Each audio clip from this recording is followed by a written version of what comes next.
Welcome to SportsBeat KC, the Kansas City Star Sports podcast. It's Tuesday, August 16th, and I'm Blair Kirchhoff. We're talking Royals today and focusing in on a couple of players, starting pitcher Brady Singer and first baseman DH Vinnie Pasquantino. Singer's coming off one of the best outings of his career, blanking the scorching Dodgers for 6 innings on Sunday, and Pasquantino is coming off the best week of his young career. Entering tonight's game, he's homered in 5 of his last 7 games and was named AL Player of the Week. Both are part of the youth movement that are keeping Royals fans interested in a season that is going nowhere. The show with beat writer Lynn Worthy and columnist Sam McDowell started as a SportsBeat Live. Let's get started.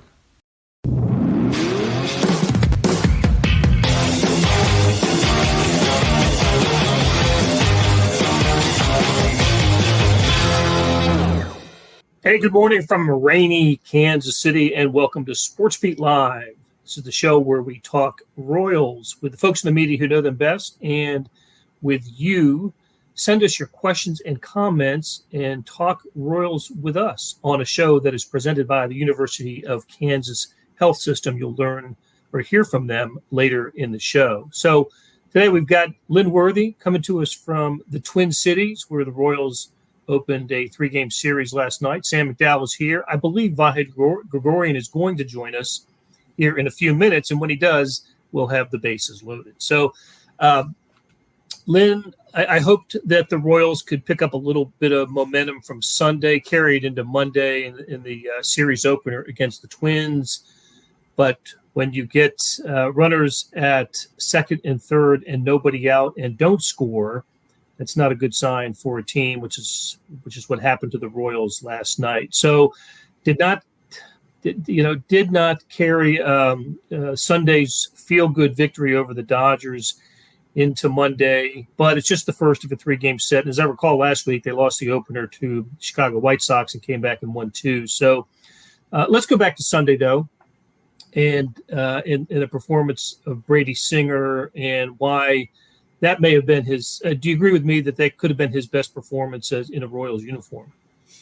Well, it's one of them. I don't know if it's the best or not, just because. I think he had a no hitter that he took into the 8th inning one night. So, but that was very different. That was against a different club. That was also, I don't think we had fans in the parks at those points.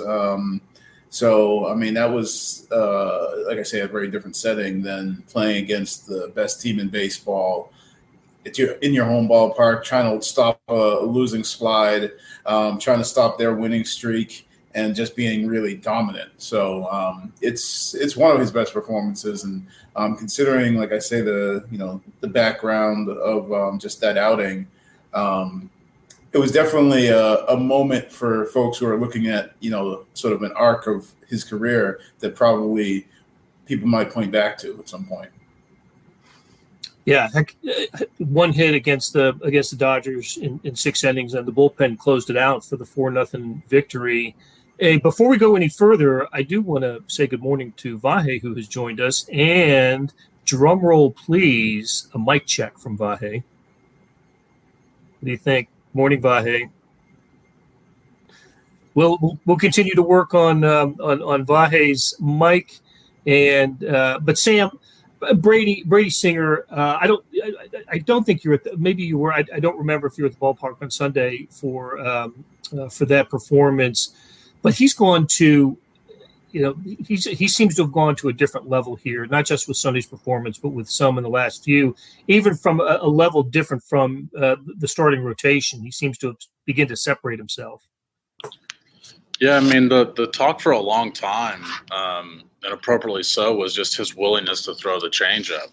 But he's graduated beyond that now, and the command of his fastball, I think, is one of the primary things that's prompted the success we've seen, particularly over the last 5-6 starts. I think he's more willing to throw over meatier parts of the plate when he has to, less about, and I think this actually applies to a larger group of the Royal starters, but less about like nitpicking at specific corners of the zone.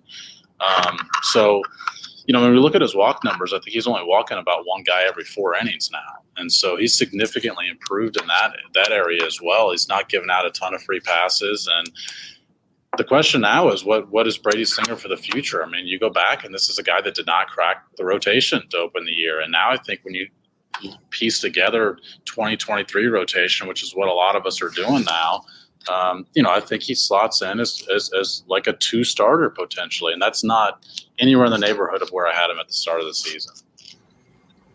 Heck, I've got him as the opening day starter. Go ahead, Lynn. Yeah, I was going to say, and just to clarify, I mean a 2 in baseball. A2, gotcha. A2. Okay. I do think he's the Royals 1, but A2. I hear you.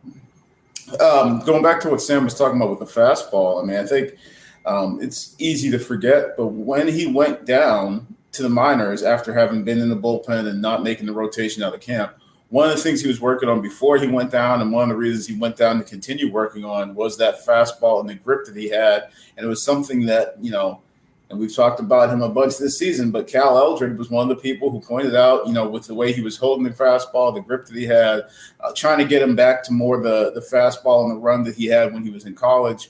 And that was one of the things that they had him working on when he went down to the minors. And he's talked about it multiple times since coming back, that he feels like he's getting more of that life and more of the run that he used to have on that fastball. And that change of the hand placement or grip, however you want to word it, was one of the things that they identified early in the season. He's continued to work with that, and he's seen the results with that.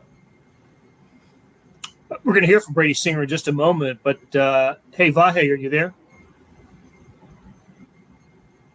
No? Okay. Thought maybe we had a ghost runner, but not right now. All right, let's hear from Brady Singer. This was Lynn asking several questions to Singer after Sunday's game, in which the Royals won 4-0, and Singer threw 6 shutout innings, 1 hit ball. Here's Brady Singer. How would you describe that one? It was good. I think I sit on the attack all day. I think all 3 pitches were working well. Fastball had good life. I think the changeups that I threw really helped me throughout the whole entire time. Did you feel like you came into this one, I mean, obviously you're ready to go every time, but I mean, like, just the way they had been going recently, the type of day they had yesterday, did you look at that as even more motivation, or just like, bigger challenge, or how did you approach it? No, I mean, not totally. I just went in there kind of with the same mindset. I just wanted to go right at them. I wanted to kind of, bring my best stuff against theirs and kind of see what happens, and it worked out. Yeah, it feels good. I think it's a mentality. Just going, like I said, attacking guys, not trying to walk, not trying to pick around too much. Just go right at them, and it's been working out for me. Maybe a weird question, but is this kind of how you felt in college, just in terms of like attack? Yeah, I mean, it's not a dumb question because that's how I feel. I mean, it's kind of, kind of look back and what I was doing, and just like I said, just going my best stuff on theirs. And it's been working out for me. You feel like that's something that took you a little while to get back to, or I mean? Yeah, for sure. I mean, facing big league hitters and big league teams and all that stuff. Yeah, I definitely got away from it. But I feel like I'm back to what I was. So, was there something particular that was the key to getting back to that? Do you feel like? I think just the confidence, kind of the mindset of just making that switch, and I saw some success with it. I've been running with it. Considering how much the doctors have been on a roll, how much pride you've taken in the guy to shut those bats down? Yeah, it was really good. I think the whole team. From the first pitch, the whole team was on it. Definitely wanted to win that one. So it was good. The whole entire by everybody. It was a whole team. So that was really cool. Yeah, I know if I didn't get Muncy out, I was probably coming out of the game. So I figured I better not walk him again for the the 3rd time. So just go right at him and just stay in the strike zone. I didn't want to, get it away from me and put more pressure on myself. What do the reactions of some hitters tell you about what your stuff's doing? I think a few of them are shaking their head and didn't really know what was coming at them. Yeah, I think that's, kind of like I said with the attack stuff. I think putting them on their heels kind of just throwing a lot of strikes, making them uncomfortable. What do you think of Nate Eaton's catch? It was unbelievable. I expect nothing less. The guy's unbelievable in the outfield. Just for him to be trying that hard and coming and get that ball, I think that set the tone for the whole outing. You mentioned that Muncy at bat. I think Cal came out right before that. Was that basically just giving you a break, or was there some sort of reminder of anything? Or? Yeah, it was just giving me a break. He said, let's slow it down and go right at this guy. Okay, a couple things.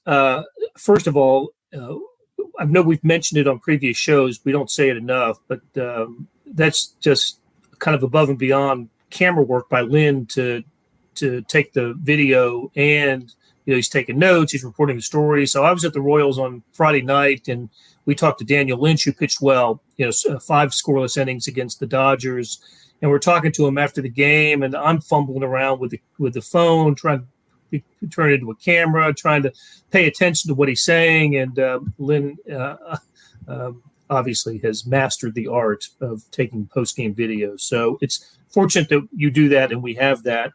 The other thing I wanted to mention was Nate Eaton's catch. That was that diving catch, as I recall, right, Lynn? He was kind of belly flopped and coming in, and Eaton is. I think I have this right. Was he one of 7 in the starting lineup in the Twins opener? 7 rookies, I mean, in the starting lineup. So, what does that say? That's 2 or 3 times that's happened already this season, and they're starting 7 rookies. I think in the Royals notes, read that has not happened since 1991, and when it did, it was the final game of the season, so they had all the call-ups there. And the only name of note who ended up having any kind of good years with the Royals, I believe this is right, was Terry Shumpert, the second baseman, and it wasn't an all-star type of career. But again, we mentioned it last week. This is different with these rookies on in the starting as starters, position players, and on the mound. Sam, it's a different sense, and that's why the headline for our little chat today was, even though the Royals aren't going anywhere, the team is interesting, and it's interesting because of these rookies. We all had kind of been clamoring for the Royals to play younger for months earlier, but in the end, I think that the timeline doesn't really. I mean, I hate to say this, but it doesn't really matter all that much, because it matters what the Royals are going to be here moving forward. And I think it's the first time, probably the last month has been the first time all season where you clearly could say the Royals are moving in the right direction. And so which is literally the benefit or the question that you're asking about any organization is just, are you moving in the right direction? I think just with the young guys that they've had, it's very clear that, there's a lineup in particular moving forward that I think you've got to be pretty excited about their future. What do you think, Lynn? Is it, you cover this team day in, day out. We referred to it before, but there is just a different sense about this team, different energy, different spirit about them. Definitely. I think I still come back to, and I know I've mentioned it before, is for all of the, the excitement and the good vibes and obviously seeing the young guys play, which people are obviously interested in. I think it still matters that they're playing well. I think if they have a bunch of young guys out there and they're dropping 3 out of 4, I mean, and obviously the Dodgers best team in baseball, but if you got a bunch of young guys and you're playing pretty well, but you lose 2 out of 3 every 3 games, then I think some of this excitement wanes when you talk about, well, yeah, they got the young guys going, and you see, and you're pointing out bright spots. Because I feel like we've seen moments like that before, maybe not with as many guys, but moments where you've got a lot of young guys, or whether it's the young pitchers, and you're sort of trying to pick out little spots to say, okay, this was encouraging, but they're losing games. That gets old fast for some people. The fact that they've got these young guys, they've got so many rookies. I think in that 7, some people might forget too that Kyle Isbell still has rookie status coming into this season and going through this season. So that's where the 7th guy is if people are off on the math. But I think having so many of these young guys and playing winning baseball down the stretch is the other big part of that component. It's not just having a bunch of young guys and getting your heads beat in. It's having young guys playing well, seeing some of this pitching come along, seeing some hitters that you say, okay, these guys might be guys going forward. I think that's part of it. Okay, let's take a break here. We'll hear from the University of Kansas Health System, and when we come back, we're going to talk about another one of these rookies, and that is Vinnie Pasquantino. And I also want to find out what the Royals might be thinking at third base going forward. So here is the University of Kansas Health System. March 4th, 2015, I got out of the shower and felt a lump in my left breast. We were able to quickly uncover that she had 2 subtypes of breast cancer, each of them requiring separate and unique treatment plans. This is why you come to the University of Kansas Cancer Center. It is critical to be treated by a team of experts in that specific cancer type. If you don't start with us, I think you'll have more questions than answers. Why would you go anywhere else? Hey, this is Blair. There are several ways to access the Star Sports section. Let me tell you about a couple of them. There's Sports Pass. For $12.99 a month, you get unlimited digital access to all of the Star Sports content, including beat writing, columns, features, pretty much everything we write. The deal renews monthly until you tell us to cancel. For $159.99 a year, you get everything the Star has to offer digitally, including sports and the e-edition. Go to kansascity.com and drop down to the bottom of the page where it says Start a Subscription for more information. Your support has never been more important. As always, thanks for reading and listening. Back on SportsBeat Live, talking Royals with Lynn Worthy and Sam McDowell. Sam, are you old enough to have remembered Bob Hamlin? The Hammer, absolutely, yeah. Okay. Lynn certainly wasn't here. We're talking like mid-'90s. I think he was the AL Rookie of the Year in '94 and became something of a folk hero in town for that rookie season where he hit 24 home runs. He was a large dude, swung from the left side, I believe. I think he was a left-handed power hitter, and it just kind of captured the imagination of Royals fans with rookie coming up, and he was just the next Royals slugger. Never panned out for him after his rookie year. But I've thought about him these last few weeks watching Vinnie Pasquantino and what he's doing at the plate, especially that at bat in the first inning last night where he just crushed Ryan's pitch deep. I didn't see what the measurement was, but it just seems like he's hitting it farther and farther with every swing. So AL Rookie of the Week, and first one of those for a Royals rookie since AL Player of the Week. Player of the Week. I'm sorry, thank you. Player of the Week, but the first one for a Royals rookie. 08, Lynn? Was that? Yeah. Mike Aviles. 08. Yeah, wow. You got to go back a ways. But anyway, Vinny he's putting a charge into this lineup, Lynn, isn't he? He is. I can remember that stretch back in spring or early summer when we'd watch, on social media, you'd see some of Pasquantino's home runs, and he'd hit him in a flurry, right? And you'd think, oh my God, this guy's just crushing the ball. Well, he's doing it now in a major league uniform. This stretch that he's on now. Yeah, I mean, and I'm looking at him. I've pulled him up right now. This is just the past 7 games. So he's 11 for 25. So he's hitting 440, 5 home runs, 8 RBIs, 7 runs scored, and the OPS is like 1.58, and that's in the last 7 games for Vinnie Pasquantino. And it's just funny to think about. I mean, I know Sam wrote about it. I wrote about it. It was 2 months ago that everybody was screaming and yelling and ready to break out the pitchforks. Like, why isn't Vinny in the major leagues? And now he's here, and and now after a slow start. Of course, after a slow start, but now he's doing this. And I mentioned the slow start just because, Vinny, the times we've talked to him seems like a lot recently. He's always one to sort of shy away from a little bit of talking about his individual stuff, or also try to at least temper it with, well, yeah, maybe I'm doing well right now. But, and yesterday when talking about his AL Player of the Week, he mentioned, well, yeah, I'm not going to get too high about that, just like I didn't get too low about hitting 150 for the first, week or whatever. So that's the reason that I mentioned it. But, yeah, he's on a tear right now. There's a couple interesting things about him. I mean, one, I think when he came up, it was inside the Royals organization that you heard people say that he struggled with the high fastball in the minor leagues, and that was one of the reasons for his delayed arrival in Kansas City.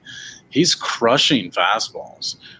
He's also crushing sliders and cutters. So anything that comes in on him, he's hitting really well. In fact, there's not really a pitch that major leaguers have figured out so far that's just like really giving him trouble. I think when you saw Bobby Witt come up, start the season in April, he's really struggling with low and outside sliders. So he's still seeing a lot of low and outside sliders. there's not a pitch that we've seen pitchers so far just repeat to Vinnie Pasquantino to where you think he's got to adjust to this X pitch in order to survive at this league. And I think maybe we'll see that over the last couple months of the season, but that's also one of the reasons why you wanted him here, pre-All-Star break, is to see how pitchers can adjust to him so that he can make those adjustments back in the offseason. Hey, Lynn, 2 questions. He had an at-bat last night in which he looked like he twinged something in his chest. I wonder did Matheny say anything about that after the game? And the other question is, how did the Royals handle first base between he and Nick Pratto going forward?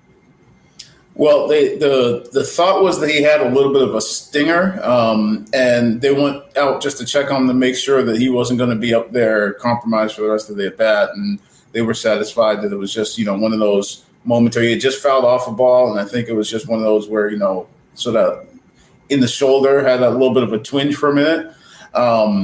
All signs were that it was, just gone after that. I mean, well, obviously today, assuming if he's in the lineup or if he's not in the lineup, be worth checking in on. But and then first base, we wrote about last night. I think posted last night, and is definitely up on kansascity.com today.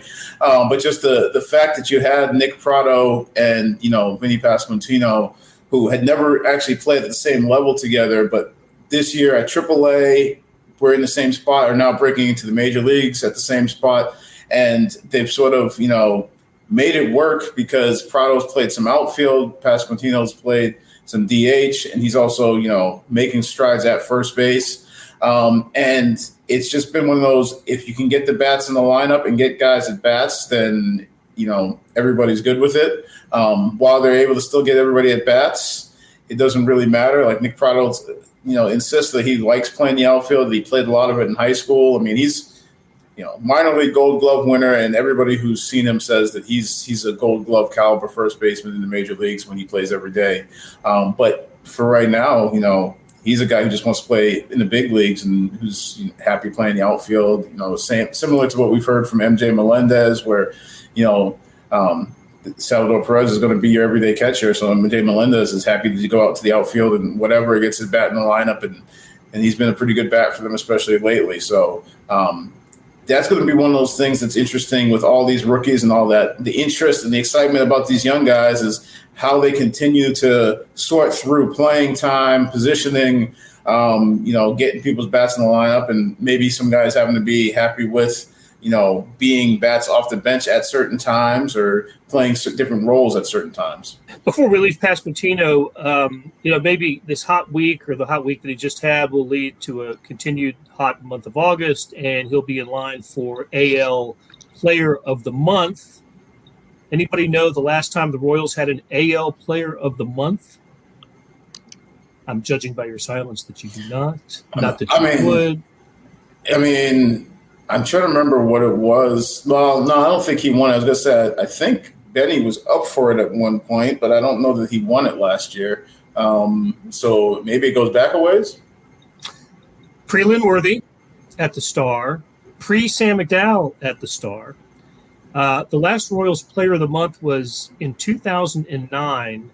Billy Butler got on a tear at the end of the season. I remember that may have been the year he had 50-plus doubles and, close to 80 extra base hits. It was I remember the tear that he was on. But 2009, the Royals' last AL Player of the Month.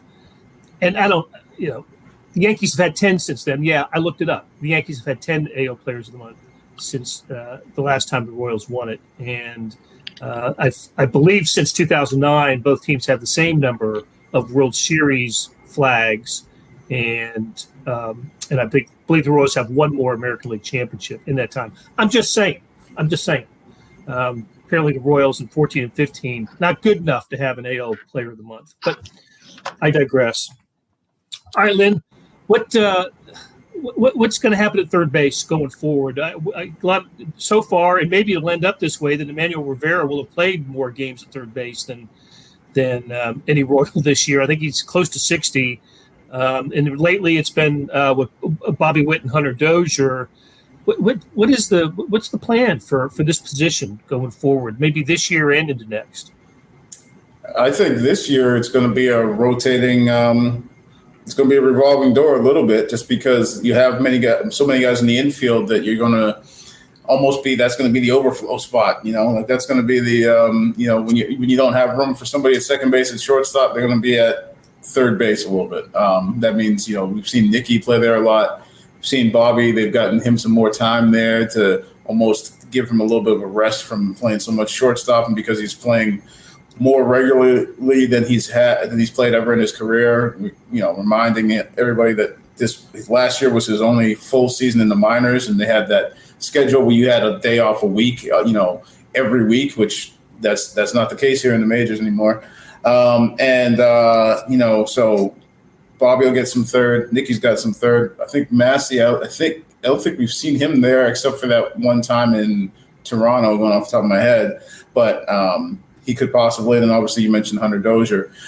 So I think it's going to be a revolving door again, as we've mentioned with some of those other spots, trying to get guys bats in the lineup. I think the rest of the season, I wouldn't be surprised to see that keep changing depending on the day and the matchup and the opponent. Sam, do you want to mention the player that could change the equation for the Royals next year? The player who we're reluctant to talk about, the player who shows so much promise for the Royals but never seems to be able to get on the field? I'll let you name drop it, Blair.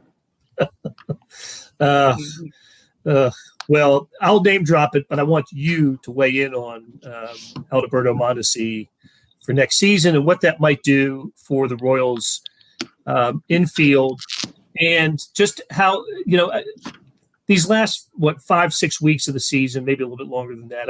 I keep thinking about next year and what this team's going to look like on opening day, and I don't know what to do with Alberto Mondesi. Yeah, I mean, I think that. It's an interesting case because there's a lot of people probably upset about how the first 5 years have gone with Mondesi, but all you can do now is go with what you have now. And so I think if Mondesi wants to play and he's motivated to try and get back and be here for opening day, then I think he's got to play. But I do think, like this year, you've got to have a plan B ready to go because you can't count on him to be playing every day. This year they were able to slide Bobby Witt over to short. They were able to put Nicky at second or at third base. When Mondesi got hurt, it was like plan B was ready to enact immediately. You've got to have a plan like that if Mondesi's going to play. But when I say play, I don't think he's going to be an everyday player. I think we've seen a new energy with this group, and I also think it's relevant that this group's come up together at once. So, but I don't think that, you can just toss him aside because the talent is just really hard to ignore with him, even if he hasn't put it all together yet. I know. I agree. I totally agree. He is a very talented player. Lynn, is Bobby Witt the answer at third base? I know he's an option, but is he an answer? I guess I would say that I would stick with he's an option, and the answers are yet to come because we don't know what the rest of. I mean, as we talk about these, how Mondi fits in. I mean, we've talked about Michael Massey and what we've seen from him just these last few weeks. He was a guy who was a minor league Gold Glove winner at second base. But you got Nicky Lopez, who, could have won a Gold Glove at second base a couple years ago, who was in the running, probably should have been a finalist at least, for a Gold Glove at shortstop last year.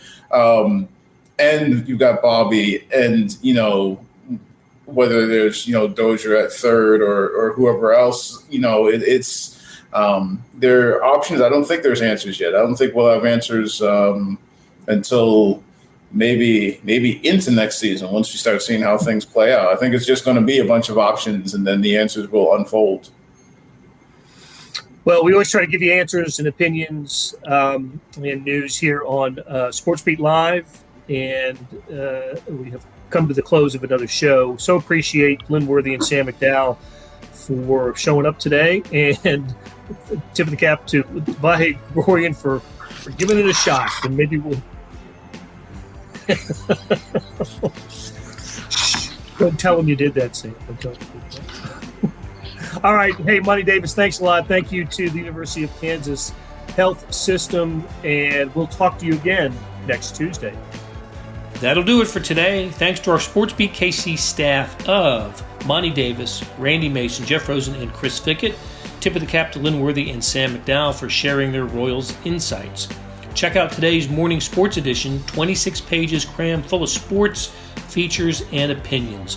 Go to liveedition.kansascity.com. Thanks for listening, and we'll be back soon with another SportsBeat KC.